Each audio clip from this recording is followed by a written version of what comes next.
Hi, I'm Brandon LaBeouf, owner of the St. Bernard Indoor Shooting Center, as well as NOLATAC Training and Consulting in New Orleans, Louisiana.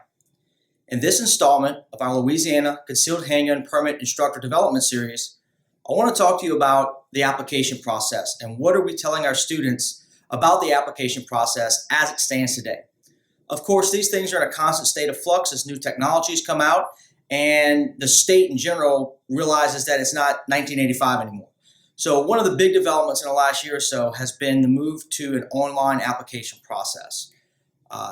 It used to be you had to fill out the paper application, get fingerprints, get passport photos, get certain documents notarized, provide certified copies of other documents, and do all these additional steps in order to submit this packet. Then this packet was sent to the U.S. Postal Service or however you chose to ship it, or of course you could hand deliver it. That took time. That got put in a queue of stacks and stacks and stacks of mail bins that were waiting to be done. As the state police moved to an online application process, we saw the wait times for permits drop drastically. Last year, 2015, at our annual CHP instructor meet and greet, the state police came down and answered a lot of questions we had, provided us a little bit of guidance, and one of the things that they asked of us was, as much as possible, try to get students to utilize the online application process. That not only greatly benefits the students in reducing errors, in saving them money, most importantly, again, it reduces their wait time to get their permit. It, of course, also helps state police in that they're better able to maintain records. It's less work on their part, and there's less errors that on their part that they have to correct. All told, the online application process works better for everyone and for the concealed handgun permit system in general. The problem is that some instructors have created somewhat of a niche market where before you were required to have certain documents notarized, they would make additional revenue either by themselves being notaries or partnering with other people who were notaries. Typically, you had 3 affidavits that had to be notarized. Those were typically anywhere from $5 to $10 a piece. So you're looking at an additional $15 to $30 to $40 that you're paying just in notary.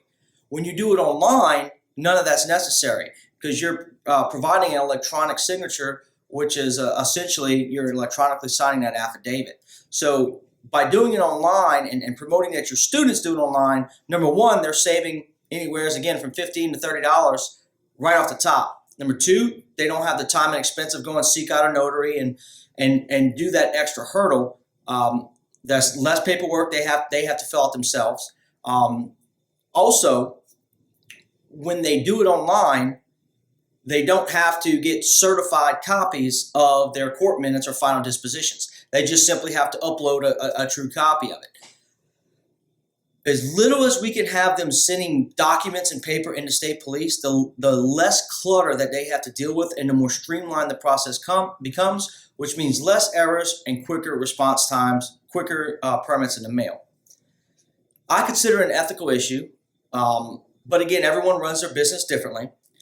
I view my role as a concealed handgun permit instructor. Obviously, I run a business. I make money. I like nice things. I'm certainly going to try to do what's best for my business. But what I have found in 20 years of doing this type of stuff, and probably the last 10 or 12 years or so of doing permits, I make more money when I look out for my students. When I put the best interest of my students ahead of a couple extra dollars, it may not seem immediate, but down the line, my business prospers. Why? Because people respect and appreciate the fact that I'm looking out for them, and that in turn translates to more business. Yeah, I may not make the extra $30 on a notary from that individual, but I'll make more money down the road as this person speaks well of my course and how I run my business. That's going to translate to more students. Those more students translate into more students. And that's better than making the 10 or 15 or 20 extra dollars by leading them to believe that they still have to send it online. They still have to send it via mail, and they have to get the passport photos, and they still have to get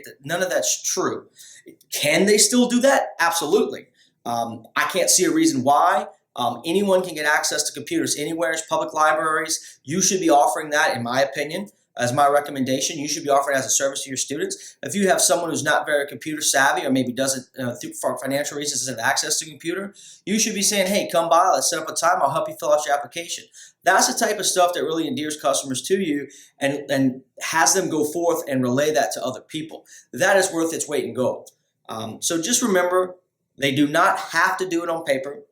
It is much, much, much preferred for their benefit as well as from state police that they do it online.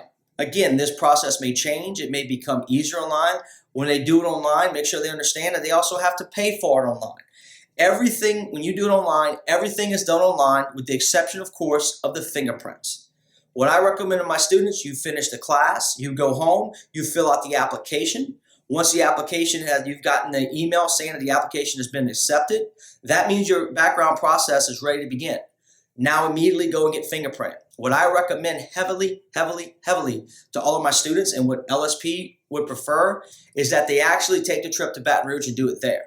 Yes, in other parts of the state, that may be cost prohibitive and just not practical, and that's understandable. But if it's at all possible for them to go to Baton Rouge, that in and of itself significantly decreases a lot of their wait time because, again, they're not waiting for that set of prints to come into state police. They're not waiting for them to get scanned and not waiting for them to be accepted, and they eliminate the chance that they're going to be kicked back if they're actually done in Baton Rouge State Police Headquarters.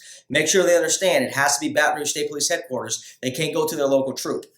If they go to a local sheriff or police department and get them done, that's fine. Make sure they have 2 sets and they send them in. Make sure we're giving them as much help as we could possibly give them to help them have a successful application process, not only for them, but so they're not creating more work for the people doing applications, which is causing more wait time for all the other people who are trying to get their permit.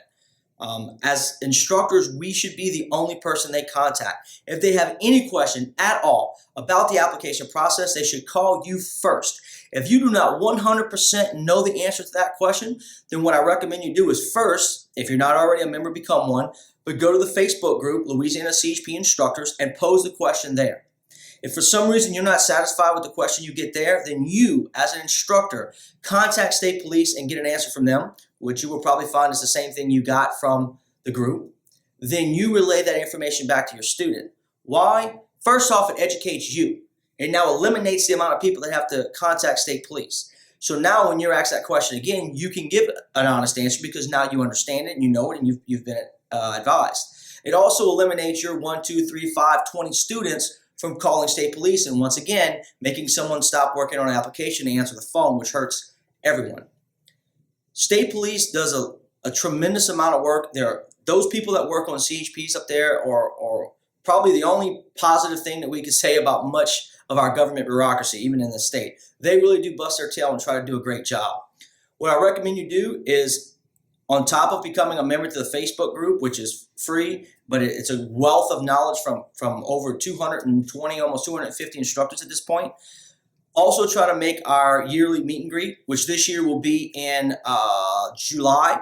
That'll be posted up and spread on that Facebook group through my NOLATAC as well as my St. Bernard Indoor Shooting Center page and any other places I can get it out. That is a free event. You show up. We have continuing education on everything from marketing to medical to instructor development, all kind of stuff. And typically state police comes down and they answer any emerging questions that have come up since the last meeting. It could be new legislation. It could be new issues we've seen with the application process. Anything, they're there to answer those questions. So you're hearing it directly from the horse's mouth.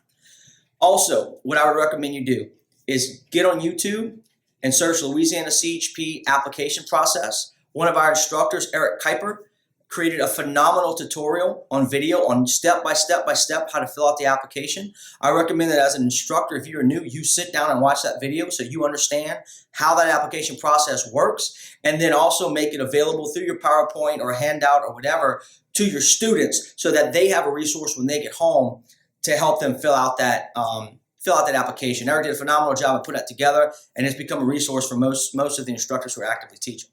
So make sure we're telling our students correct information. I recommend ethically, morally, and I think just good business sense, try to put the needs of your students ahead of a couple of dollars. I promise you, you will find out in the long run, if you're doing everything else correctly also, you will see that that pays dividends greater than any monies you're able to milk out of your students in any one particular sitting. So if you have any questions, feel free to ask on our Facebook page, of course in the comments section of this YouTube channel, where I will also put a link to Eric's video so you can directly go to it and save it. As always, be vigilant, be prepared. Y'all stay safe.